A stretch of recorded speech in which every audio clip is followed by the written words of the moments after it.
आज मी चाळीसगावला व्हिजिट करतोय आणि चाळीसगावमध्ये इथे प्रशासकीय इमारतीमध्ये आपलं जे स्ट्रॉंग रूम आहे ते स्ट्रॉंग रूमची देखील पाहणी केली आणि जे मतमोजणी कक्ष आहे दोन्हीची पाहणी करण्यात आलेली आहे.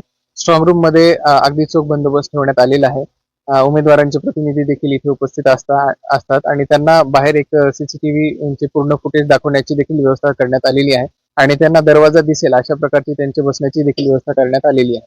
आणि मतमोजणी कक्षामध्ये देखील उमेदवारांसाठी आणि पूर्ण मतमोजणीमध्ये टपाली मतपत्रिका आणि ईव्हीएमची मतमोजणी या दोन्ही मतमोजणीसाठी योग्य व्यवस्था करण्यात आलेली आहे. पत्रकारांसाठी आणि मीडिया कक्षासाठी देखील व्यवस्था करण्यात आलेली आहे. त्याच्यासाठी फ्रिस्किंग पासून ते आतमधल्या पूर्ण प्रक्रियेपर्यंत सर्व व्यवस्था करण्यात आलेली आहे. त्यामुळे ही मतदानाची आणि मतमोजणीची प्रक्रिया जी आहे ती अगदी योग्य रीतीने पार पडण्यासाठी पूर्ण तयारी झालेली दिसून येते.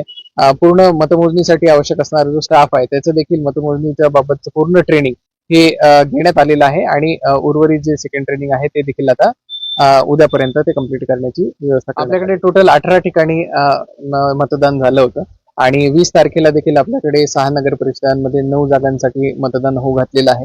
त्याची देखील अगदी व्यवस्थित तयारी करण्यात आलेली आहे. माननीय राज्य निवडणूक आयोगाने आताच थोड्या वेळापूर्वी नाशिक विभागाचा देखील आढावा आताच पूर्ण केला आणि त्याबाबत पूर्ण इन्स्ट्रक्शन ज्या आहेत त्या आपण आरओ एआरओ यांना देखील दिलेल्या आहेत आणि मतदानासाठीची जी काही तयारी आहे मतदान केंद्रावरची जी पूर्ण व्यवस्था आहे आणि तिथे पोलिंग पार्टीचे जे जाणं आहे त्याचे डिस्पॅच सेंटर्स असतील रिसिव्हिंग सेंटर्स असतील स्ट्रॉंग रूम्स असतील याबाबतची देखील पूर्ण व्यवस्था करण्यात आलेली आहे. कायदा आणि सुव्यवस्थेसाठी पोलीस प्रशासनासोबत 100% कोऑर्डिनेशन मध्ये ही पूर्ण प्रतिबंधात्मक कारवाई जी आहे ती देखील पूर्ण करण्यात आलेली आहे आणि 20 तारखेचं जे मतदान आहे आणि 21 तारखेची जी संपूर्ण जिल्ह्यामधली मतमोजणी आहे यासाठी प्रशासन पूर्णपणे सज्ज. या सगळ्या ठिकाणी कारवाई करण्यात येत आहे. यासाठी आपण पथकांची ऑलरेडी नेमणूक करण्यात आलेली आहे. जिल्हा स्तरावरून देखील पथक नेमलेलं आहे आणि आतापर्यंत या वर्षामध्ये आपण 400 पेक्षा जास्त कारवाया केलेल्या आहेत.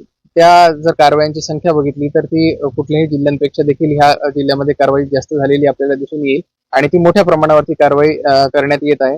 यासाठी आपले अधिकारी असतील आणि पूर्ण तलाठी आणि पटवाऱ्यांपर्यंत देखील सर्व स्टाफ आपण यामध्ये कारवाई करत असताना आपल्याला दिसून येईल आणि यानंतर देखील आम्हाला ज्या काही तक्रारी प्राप्त होतील त्या ठिकाणी देखील कारवाई ज्या तक्रारी येतात त्याबाबत माझ्यापर्यंत ज्या तक्रारी पोहोचलेल्या आहेत त्यापर्यंत देखील आपण पथक पाठवून कारवाई केलेली आहे. मी तेच सांगतोय आपल्याला की 400 पेक्षा जास्त कारवाई करण्यात आलेल्या आहेत आणि जवळपास आपल्याकडे 600च्या आसपास गाड्या ह्या आपल्याला आता आपल्याकडे बंदिस्त स्वरूपामध्ये आपल्याकडे आहेत त्यांचा देखील आपल्याला लिलाव करायचा आहे.